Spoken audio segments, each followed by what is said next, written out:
Alors mes petites puces, comment allez-vous en ce dimanche? Moi après le café.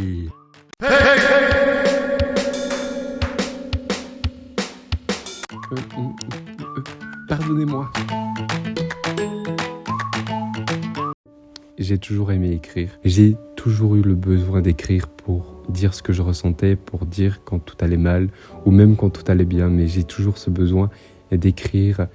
Écrire, c'est pour moi ma thérapie, ma manière de dire merde à la vie, ma manière de changer, ma manière d'évoluer. Et j'ai décidé de le faire avec vous au lieu de le faire tout seul.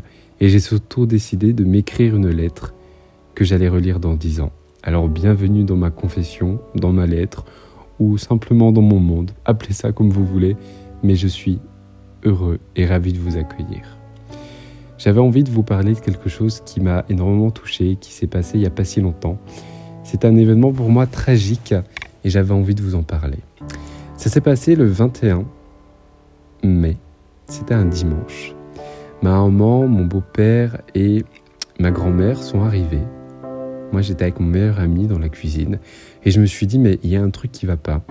Et j'ai regardé ma mère et à ce même moment, j'ai compris que mon tonton était mort. Je ne sais pas comment j'ai compris ça ou pourquoi j'ai compris ça, mais je l'ai simplement compris.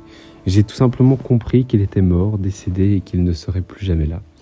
Pour vous mettre un peu dans le contexte, mon tonton c'était toute ma vie, c'était ma raison de vivre, c'était le papa que j'ai pas eu parce que je n'ai pas une bonne relation avec mon papa.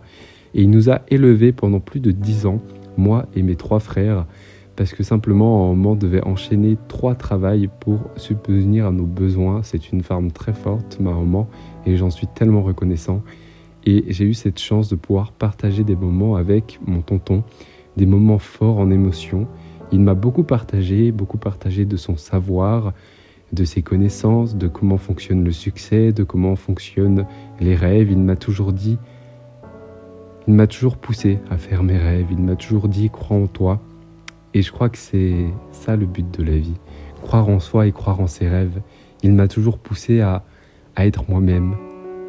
Et c'est difficile par moments d'être soi-même. Des fois je me dis mais comment être soi-même dans ce monde? Mais soyez vous-même, sincèrement. Soyez vous-même et battez-vous pour être vous-même. Ne laissez jamais personne dicter votre vie ou vous dire quoi faire. Ne laissez jamais personne détruire vos rêves. Ça, c'est ce que mon tonton me disait et c'est ce que je vous dis aussi aujourd'hui. C'est pour moi important de vous le dire parce que j'ai tellement aimé l'entendre et qu'on me le dit.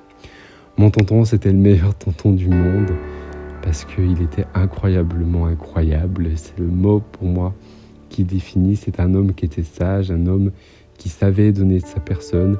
C'est un homme qui savait donner aux autres et qui aimait partager ses connaissances et qui aimait semer le bonheur. Alors, semez le bonheur autour de vous, mes chers amis. Faites pour que vos amis, vos familles et vos proches soient heureux avec vous. Parce que la vie est courte. Et c'est ce que cette histoire m'a fait comprendre, que la vie était courte et qu'il fallait profiter de chaque instant de cette vie. Que la vie était un cadeau et qu'il fallait en profiter. Et qu'il fallait profiter de ses proches, qu'il fallait profiter de sa famille, de ses amis, de chaque instant partagé. Dites à votre famille, dites à vos amis que vous les aimez. Parce qu'on ne sait pas ce que réserve la vie. Et des fois, tout peut basculer en un rien de temps. Mon tonton avait seulement 40 ans, il est mort d'un arrêt cardiaque. Du jour au lendemain, tout a basculé et il n'est plus là. Mais j'ai eu de la chance parce que j'ai pu lui dire à quel point je l'aimais. Je lui ai toujours dit que je l'aimais et qu'il était tellement important. Et il me l'a aussi toujours dit. Donc j'ai eu beaucoup de chance de partager tous ces souvenirs que je peux garder dans ma tête, que je peux me remémorer quand je pense à lui ou quand je suis un peu triste. Dès que j'ai une pensée négative, je me dis « Waouh, tous ces beaux moments qu'il m'a offerts, il n'aurait jamais aimé me voir triste. » Et je souris à la vie. Et j'avance. C'est ça aussi la vie. Sourire à la vie et avancer. Avancer comme on peut chaque jour et faire de son mieux. C'est ça. Soyez positif, croyez en vous. Et mon tonton était le meilleur tonton du monde. Tonton, où que tu sois, et je sais que tu es à quelque part, je t'aime le plus sincèrement que je peux. Je t'aime de tout mon cœur. Merci d'avoir partagé ma vie.